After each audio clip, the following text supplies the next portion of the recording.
I see those kind of protesters with guns, and I understand that for a lot of people watching this show, that may seem very foreign and it may seem violent, but it's perfectly normal to me and it's perfectly legal in the states that they did it in, and it's a culture symbol. That was Meghan McCain on The View today, talking about the armed protesters who have shown up in various states throughout the country in order to express their disdain for the stay-at-home orders that their governors have issued. Now, we're seeing Trump supporters protesting these stay-at-home orders all throughout the country. And even though it appears as though this is the popular opinion of people on the right, the truth is that the vast majority of Americans, including Republican voters, are not in favor of loosening stay-at-home orders early. In fact, they're concerned that the Trump administration is encouraging governors to loosen those restrictions too early. So there was a recent poll by Quinnipiac, and here are the results. Nearly 70% of Republicans said that they supported a national stay-at-home order. 95% of Democrats backed such a measure in the survey. And so what we're seeing is a number of right-wing groups egging these protesters on. And while it's a small group of people, they're getting much more attention. It's being amplified, and it's made to appear as though there are way more people who are in favor of loosening these restrictions, but that's not the case.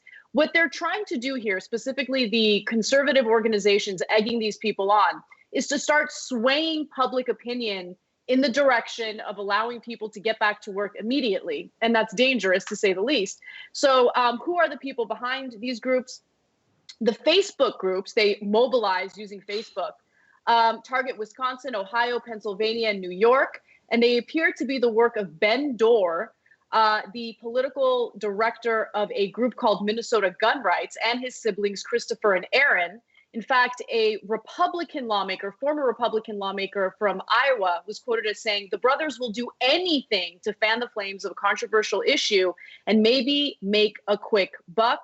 As we shared with you last week, there is a DeVos-linked conservative organization that's also egging people on and encouraging them to go out there and protest. The guy who is doing that is Greg McNeely. He was campaign manager for Dick DeVos, who ran for governor of Michigan in 2006, and is the husband of Betsy DeVos, who's, of course, our education secretary.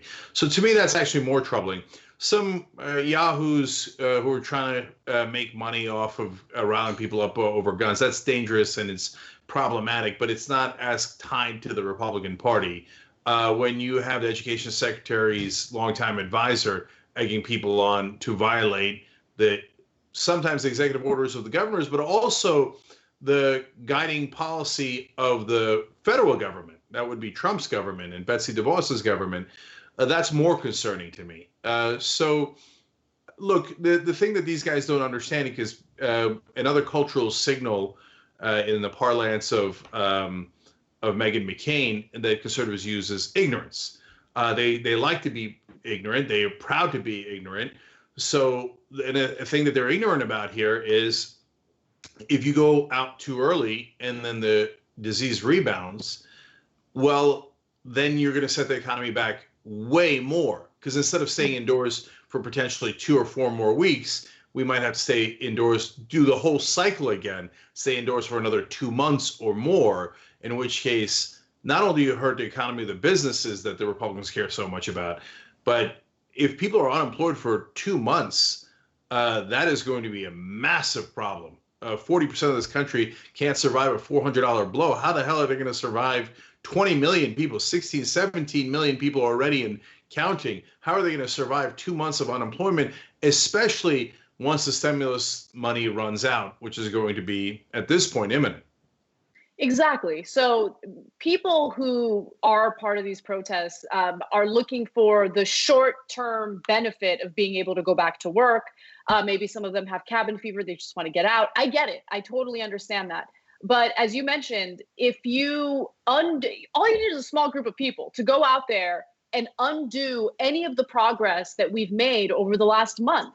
And then we're back at square one, and we have to stay in even longer. So what they're doing is so disastrous, and it's so harmful, not only to their own health, but to the health of their family members, and also the overburdened healthcare workers who, by the way, are also testing positive for coronavirus because of the number of patients, right? So why make that situation even more disastrous than it already is? And why undo any of the progress that we've made? But these right-wing groups on Facebook, I just want to be clear.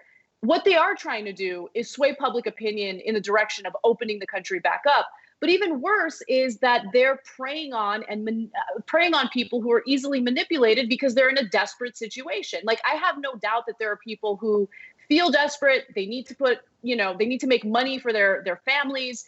And so I think they're hearing what they want to hear from these dishonest actors, and they're full-blown extremists. Like, they think that the NRA, I'm not making this up, they think the NRA is weak sauce because it doesn't go far enough. It's not extremist enough in putting guns in the hands of every single person in this country. So when you have that kind of motivating factor behind the scenes, encouraging people to go out there and egging them on, it is a recipe for disaster, especially when they have weapons at the same time.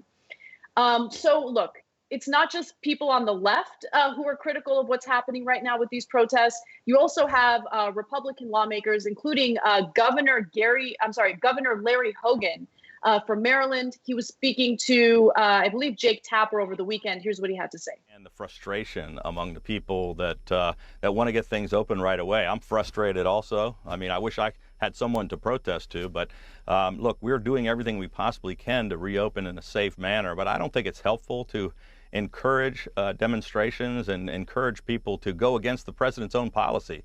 For example, I mentioned earlier, the president's policy says you can't start to reopen under his plan until you have declining numbers for 14 days, which those states and my state do not have. So then to encourage people to go protest the plan that you just made recommendations on Thursday, it just doesn't make any sense. We're sending completely conflicting messages out to the governors and to the people, as if we should ignore federal policy and federal recommendations.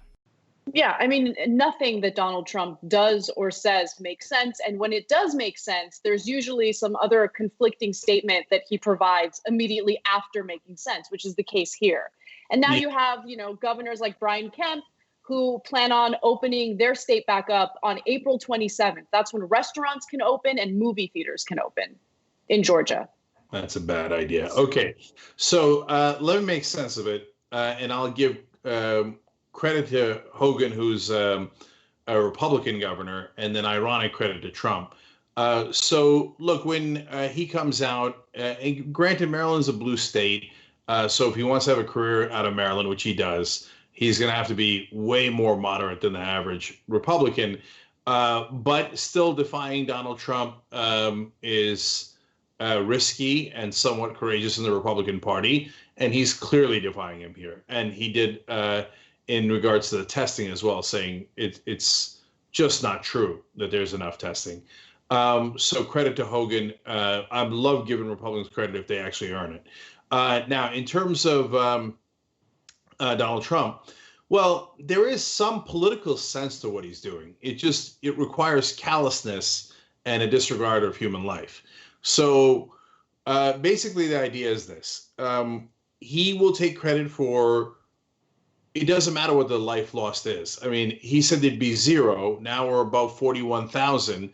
But if it could be 280,000, and he'll say, oh, everybody said it was going to be 300,000. I came in under 300,000. I'm the best of the best. That's because no one listens to scientists and doctors better than I do. No one understands this disease better than I do.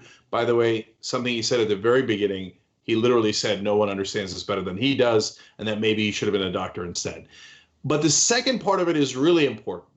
The economy is in ruins. He doesn't want to be blamed for that.